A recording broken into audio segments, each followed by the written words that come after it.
Good evening, everyone. I'm your host, Carrie Coddett, and welcome to the 22nd Annual McKinney-Vento Awards.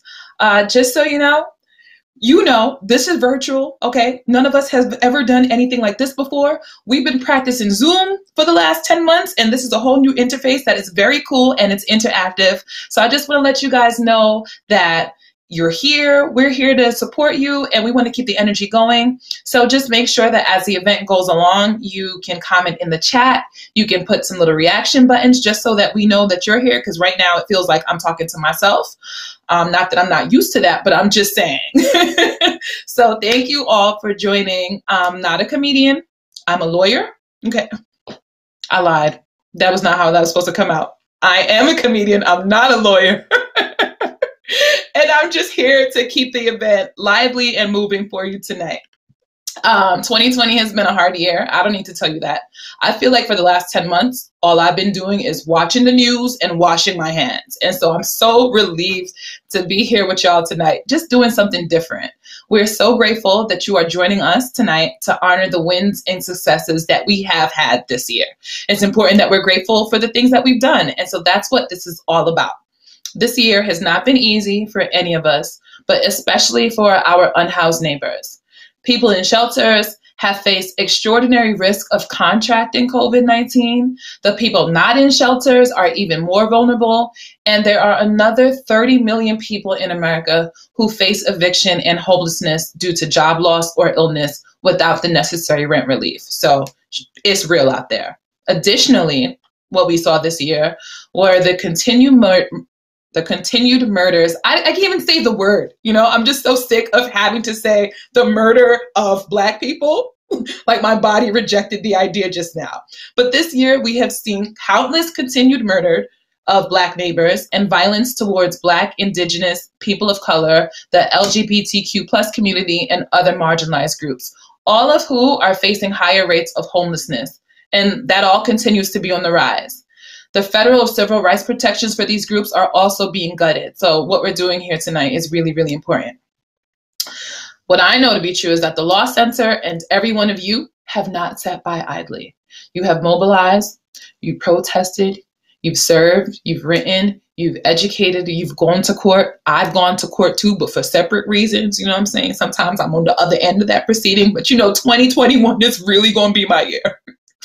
You have all fought for the rights and protection of individuals and communities.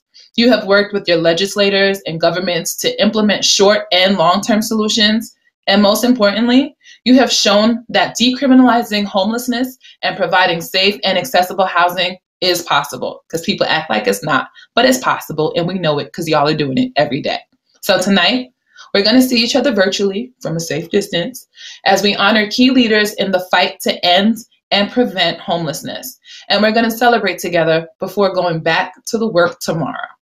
So I'm thrilled to be joined virtually by all of the advocates and law firms, supporters, the board and staff members of the National Homelessness Law Center, both here on Air Meet, as well as those watching through Facebook and YouTube Live. Hey, y'all. If you have not already done so, please support the Law Center's fight by making a donation in the link that's in the chat or by texting MVA20 to 44-321. I'm going to say that again because I know y'all didn't expect me to reel off some numbers and letters for you, okay? So you can donate by clicking the link that's going to be in the chat or by texting MVA20, the numbers 2 and 0, to 44321, because every dollar counts towards fighting to end homelessness. Okay, so without further ado, our first honoree tonight is Bruce Rosenblum. Bruce is a managing director at the Carlyle Group and serves as the I can't help it. You said the Carlyle Group. I was like, hey, Bruce. Okay. He also serves as the firm's chief risk officer. Prior to this position, Bruce was an investment professional in the U.S. Buyout Group and was a partner and executive committee member at Latham & Watkins. Bruce is a very special person who served for years on the Law Center's board of directors, lending his strategic guidance, leadership, and support to its mission and work. The Law Center has benefited tremendously from Bruce's generosity and commitment, and we're honored to present him with the Stuart B. McKinney Award. Tonight, we are honoring Bruce for his long-term commitment to the Law Center as a board member, supporter, and advisor. Make some noise for our honoree tonight, Bruce Rosenblum. Okay, bye. Well, thanks again, Carrie, and thanks to all of you attending tonight. I've known Maria Foscarinas, the founder of the Law Center, since our student days at Columbia Law School, so I was aware of the Law Center from early on.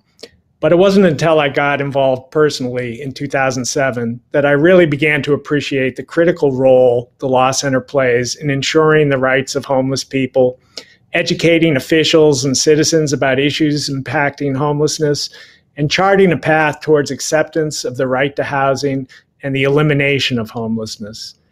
The Law Center has enabled countless thousands of children to receive the education they deserve, ensured protections from eviction for numerous tenants and victims of domestic violence, and helped service providers around the country obtain access to key resources, including surplus federal property under the McKinney-Vento Act.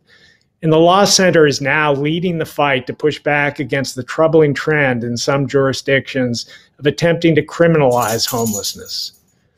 I had the privilege of serving on the board of the Law Center from 2010 through 2018, and I'm now on its advisory board.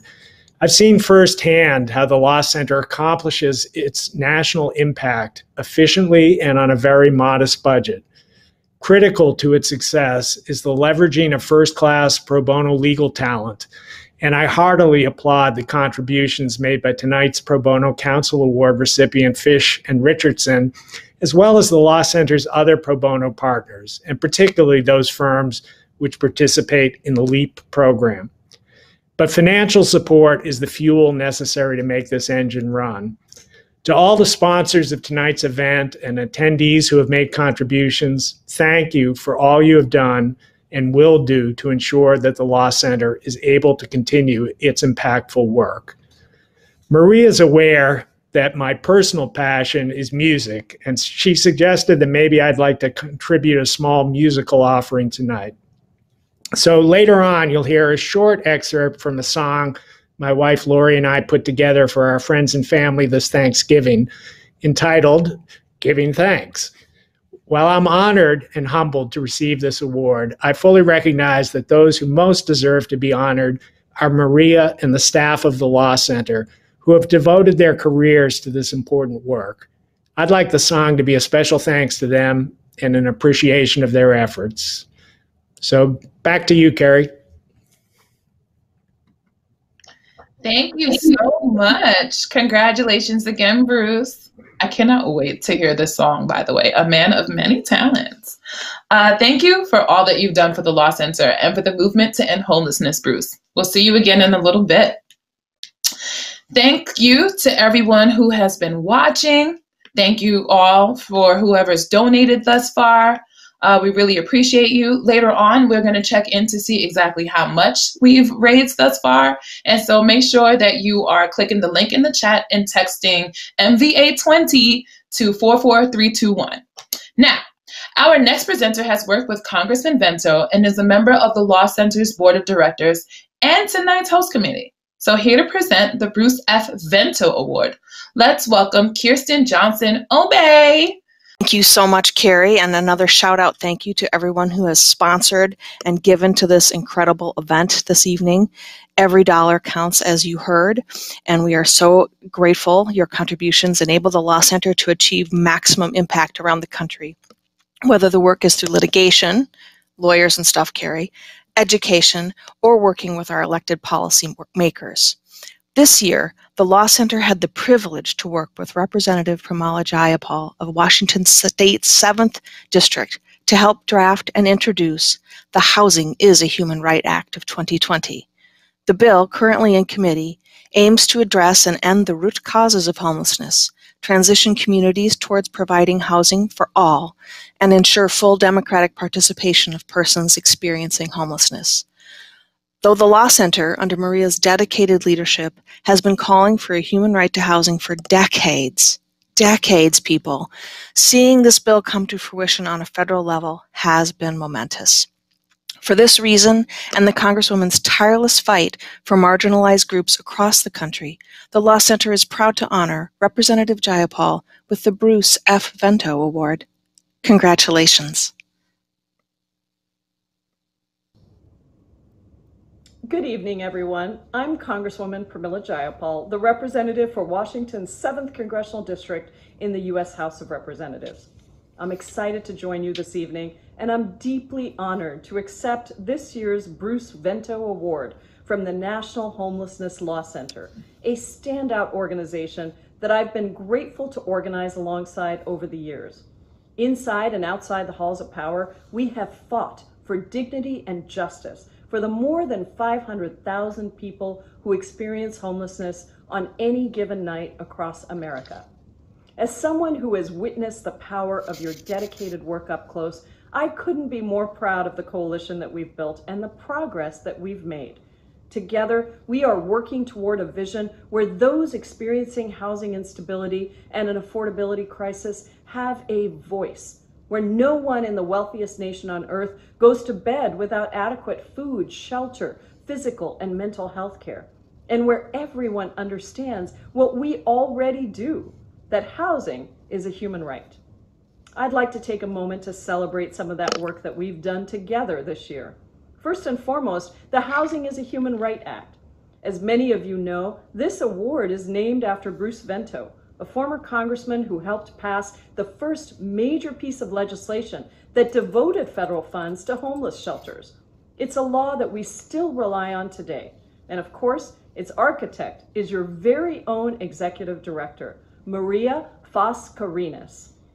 The McKinney-Vento Homelessness Assistance Act of 1986 laid the groundwork for our Housing as a Human Right Act.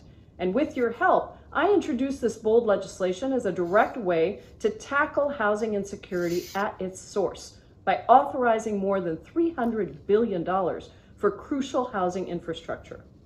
The Housing as a Human Right Act helps community organizations address homelessness by investing more than $200 billion in federal grant programs that fund critical affordable housing infrastructure and support services.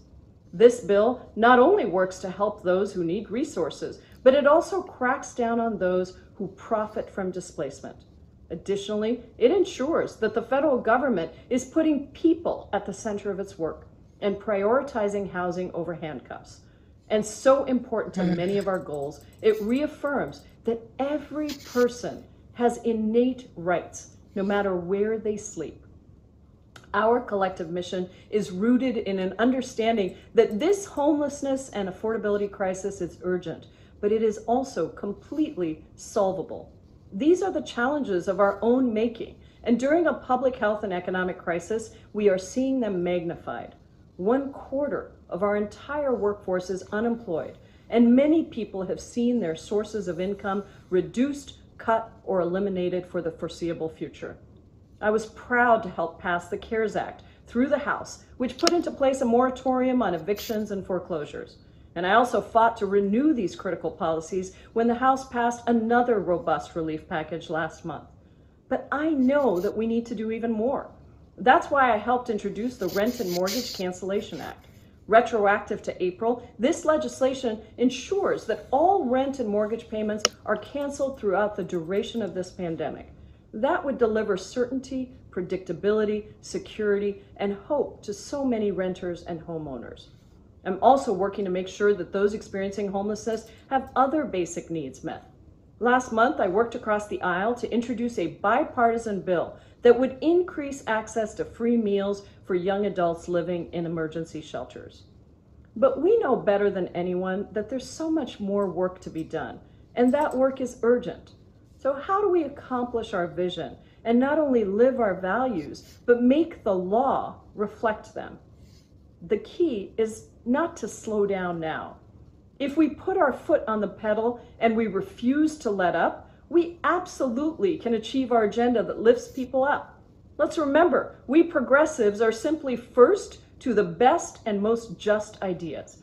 After all, the McKinney-Vento Act was a bipartisan foundational piece of legislation that was signed into law by President Ronald Reagan, of all people. But that only happened after years and years of advocacy and coalition building and pushing boulders up mountains by groups like yours. So we've just got to keep organizing. And while some may feel uncomfortable acknowledging that homelessness is a problem we created, you and I know that it simply means that we can fix it. It'll take a refusal to close our eyes to poverty and suffering. It will take courage, bold ideas, and hard work. And it will take groups like yours leading the way. But together, I am convinced that we can create a world where everyone has a place that they can call home. And I will be with you every step of the way as we do the work necessary to make that happen. Thank you again for the honor of this award and for all you do. Everybody, it's so great to be here, albeit virtually with everyone. It's wonderful to be together. So congratulations first to our friend and advisor, Bruce, to the incredible Representative Jayapal, and to our two upcoming honorees, Vishen Richardson and Jonathan Singleton. I'm very grateful to our host committee, especially our event chair, Julie Jordan, to our dedicated and engaged board, to our brilliant and hardworking staff. A big thank you to all of you who have contributed to our event sponsors, especially our Builders of Justice, Ed McNicholas, Jeff and Kendra Symes, and Latham and Watkins. Thanks to everyone who has donated this evening.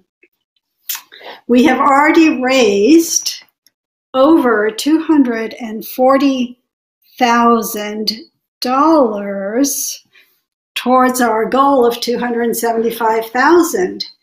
If you haven't already, please consider giving any amount by texting MV 2020 to 44321.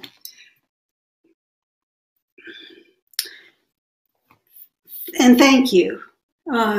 This has been a very tough year, and it's been especially tough for our unhoused neighbors who are already so vulnerable. But with your support, we've been able to redouble our effort, shift our focus, and achieve tangible victories that have saved lives.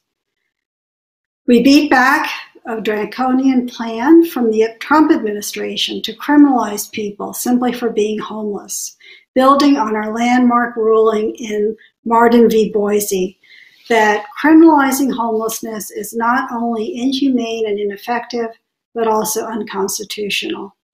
We developed policy recommendations, many of which were adopted by the CDC, urging communities to cease sweeps and to place unsheltered people in individual housing units.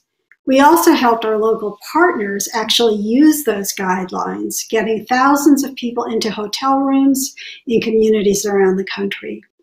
We urged the presidential candidates to support the right to housing, and 5 incorporated it into their platforms, including the incoming president and vice president.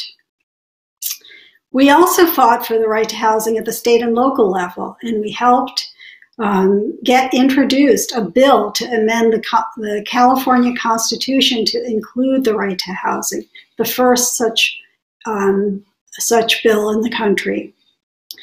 And during this year of extreme challenges, we helped homeless families and youth living on their own know their rights and advocate for their rights to education, to health care, to housing, and to other critical resources.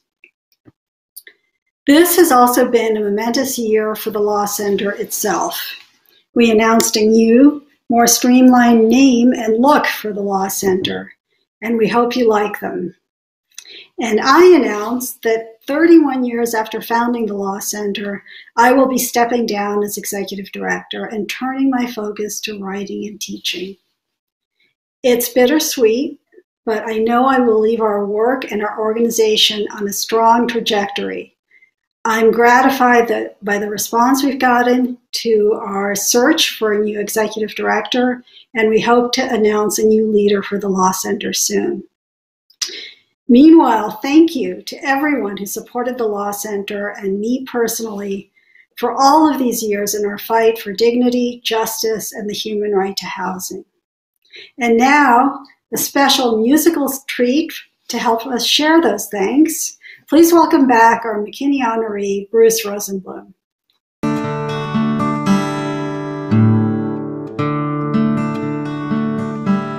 Giving thanks through the love we show another,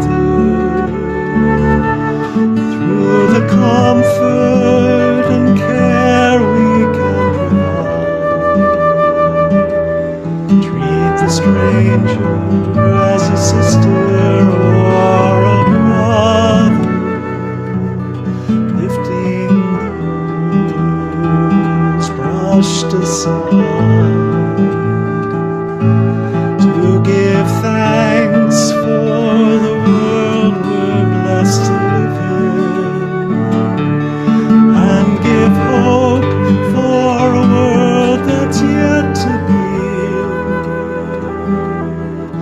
Let the manifestation of thanksgiving come from me.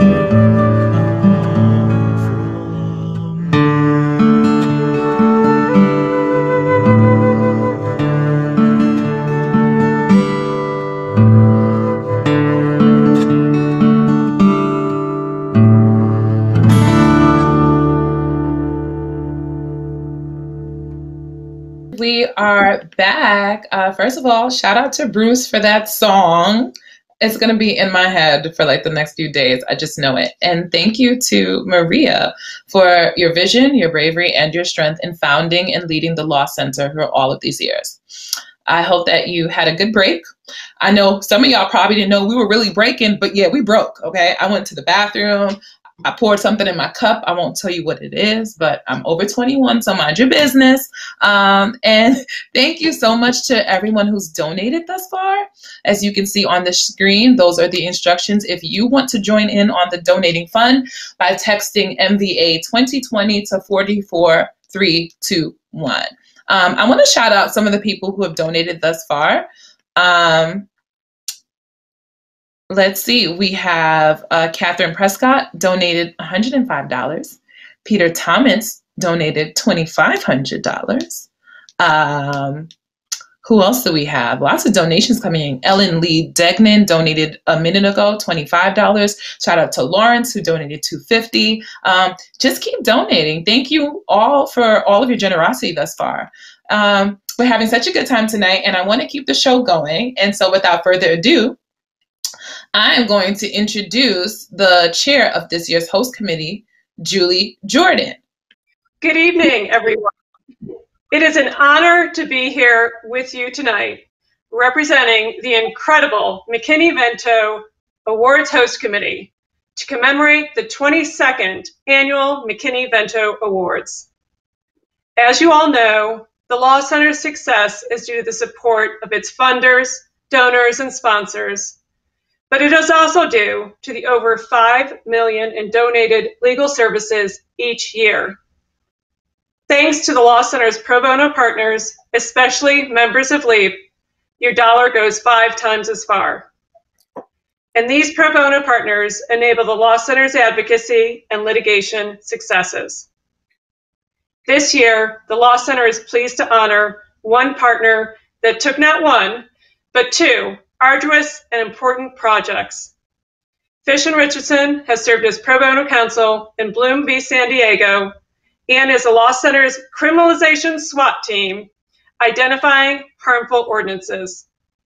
Please join us in honoring Fish and Richardson with this year's Pro Bono Counsel Award. Thank you, Julie, and good evening, everyone. My name is Larry Kolodny, and I'm a partner in Fish and Richardson's Boston office and the chair of the Fish Firm-Wide Pro Bono Committee. It is my great honor this evening to accept this award on behalf of our firm and the hundreds of Fish attorneys and support staff who contributed over 23,000 hours last year to pro bono projects around the country. Fish began its work with the Law Center about 10 years ago, taking on a few relatively small pro bono matters at that time. In more recent years, however, our partnership has grown tremendously, and in the last 3 years, Fish attorneys have logged more than 2,500 hours on Law Center matters, making the Law Center one of our most significant pro bono partnerships. As Julie mentioned, a team of Fish attorneys from our San Diego office, including Jeff Bigler, Mike Amon, Madeline McCormick, and Nancy Lee, are currently working as co-counsel with the Law Center in the case of Bloom versus the City of San Diego, which presents constitutional and other legal challenges to the city's vehicle habitation ordinance. That ordinance, which bans city residents who have lost their housing from sleeping in their cars, perversely penalizes individuals for their misfortune, imposing fines and authorizing police to impound the vehicles that are their only shelter simply because they have nowhere else to go.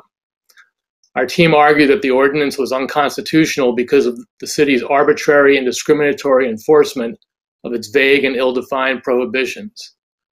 While the court agreed and preliminarily enjoined the law, the city responded by introducing a revised ordinance that we are now challenging anew. The Fish team remains committed to this fight to prevent the city from criminalizing homelessness. As the Bloom case illustrates, the challenges of homelessness are often exacerbated by the policy choices of unsympathetic municipal governments. To address this problem, my Fish colleague Katie Prescott, who is based in our Silicon Valley office, has been spearheading a project in which Fish attorneys act as a homelessness legal SWAT team, intervening in time-sensitive situations where the rights of people experiencing homelessness hang in the balance.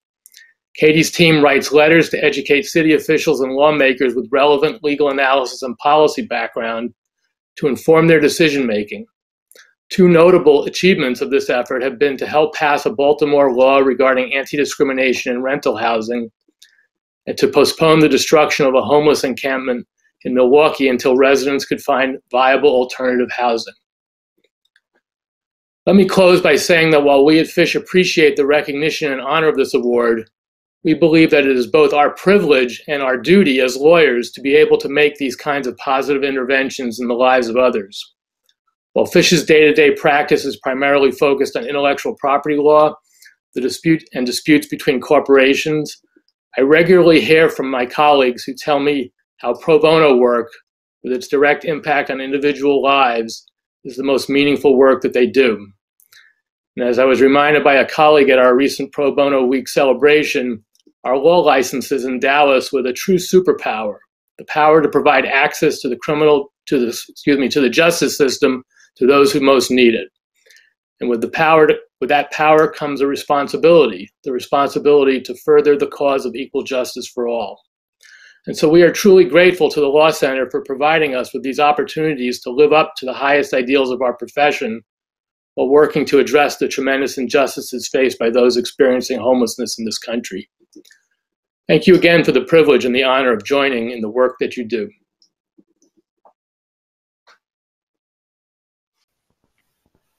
Thank you, Julia and Larry from Fish. Okay, so for some of you, this may be your first Law Center event, and if it is, do not hold the technology against us, okay? We didn't invent the pandemic. This was not our idea, okay? We wanted to see you in real life, but 2020 had other plans. But I assume by this point in the evening, you are itching to find a way to support our work. For others who have already given generously, you might be eager to give a little bit more. So we hope you have been having fun watching as our friends from all around the country have committed to this extraordinary organization. Let me let you know what your gift can help us do. A gift of $2,500 would help us provide 60 hours of legal support to get people into housing and prevent evictions. A gift of $1,000 will help nearly 4,000 homeless children stay in school. But every single dollar counts. So $250 hosts a COVID-19 webinar for 300 allies. And a gift of $100 will educate 10 advocates on renters' rights. A gift of just $25 reaches 100 people on social media. So remember, every dollar counts. Now, before we present our final award of the evening, I would like to welcome the Law Center's board chair. Put your hands together for Eric Bensky. Put your camera on, Eric, so we can see you, but we can hear you. And so we know that you're there. Hi! Hello, Carrie. Thanks so much for doing this. No worries. See you later. You've been great. All right. Well, thank you to everybody for joining us this evening. Obviously, the event looks a little bit different this year, but one thing that remains constant is that people all around the country are experiencing homelessness, and the power of the law is being used to protect and ultimately solidify housing as a human right. I cannot thank the staff members of the Law Center enough for their hard work in that regard. Their dedication and skill have perhaps never been more apparent than this year, when they have deftly pivoted not only to fulfilling the Law Center's mission amidst the challenges of moving to a distanced environment, but also to redirecting the Law Center's efforts to account for the particular impact that the pandemic has on people experiencing homelessness. I also want to pause and reflect for a moment on the significance of tonight's event for the Law Center itself. From its very beginning, more than 31 years ago, it has been led, as we've heard tonight, and as I think you all know, by Maria Foscarinas. She gave up a high-paying position at one of the most prominent corporate law firms in America to dedicate her career to helping people who have the least resources and, in many cases, the fewest people looking out for their interests. For that selflessness and all her hard work, she has more than earned the right to focus next on teaching and writing. But given that this is her last McKinney-Vento Awards as the Law Center's executive director, I wanted to take this opportunity to invite all of us to raise a glass to thank her for her incredible work and vision. Thank you, Maria. In doing so, I should note that she has been running through the tape as she finishes out her tenure, as it appears to me at least that she's worked as hard these past couple of months as she has at any point. I'm grateful for that as well, because it's critical that the Law Center not break stride as it transitions to new leadership. To that end, you've been asked for a lot already, but one additional request I'll make for you is please to continue supporting the Law Center next year as well. We will need your help to keep the Law Center strong, to cement the legacy that Maria will be leaving behind, and most importantly, to allow the Law Center to continue advocating for the people who are the reason we're all here. In that regard, every year I look forward to hearing the personal achievement honorees share their stories. This year, we honor a plaintiff in the recently settled Singleton versus Montgomery litigation. Jonathan Singleton, an unhoused resident of Montgomery, Alabama, experiences chronic illness, which makes it difficult to maintain employment, housing, and health care. As a result, he relies on the help of others for his survival. He was cited, however, or arrested 6 times for asking for help by holding signs that conveyed messages, such as homeless, today it's me, tomorrow it could be you. Jonathan and others, represented by the Law Center, the Southern Poverty Law Center, and the ACLU of Alabama, filed a lawsuit claiming that 2 anti-panhandling statutes violated their First Amendment rights. Just last month, the city settled the case and agreed to stop fining or jailing people for panhandling, and in municipal level cases will drop all outstanding charges against Jonathan and others for panhandling, and will waive all outstanding fines and court costs owed. It's a wonderful achievement for which we thank the staff and for which we congratulate Jonathan. There's more work to do, as litigation against the county and the state of Alabama for enforcing the same constitutional statutes is still pending. But our win against the city of Montgomery will have lasting effect and influence. Though Jonathan is still currently unhoused, he was able to record his story for us. So please join me in honoring Jonathan Singleton with the Personal Achievement Award.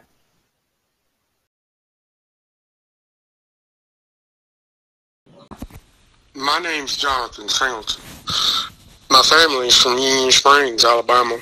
They were a prominent family. My mother's father fought in Vietnam, was retired Marine Corps 35 years. My daddy's daddy owned the only grocery store in Union Springs for years, which finally became Piggly Wiggly. I was raised here in Alabama, but born in San Antonio, Texas. My dad was Air Force. My mom was mother at home, taking care of children, so to speak. And anyways, the little bit of education I have is about 4th grade, and what I do have now, I taught myself. I've been a hard worker all my life until I got sick and got to where I couldn't work. Health was so bad that I almost died. And during this time, I lost everything that I had. And since then, I've been homeless and living under the bridge. I even built a little shack once here about a year ago. And, they were allowed to tear it down after I built it, even though it wasn't on their property. I've done all I know to do, and have been harassed, beat up by the police, told that I was breaking the law by being homeless, and such things as that. Since then, we have filed a case against the city for harassment and violation of my constitutional rights.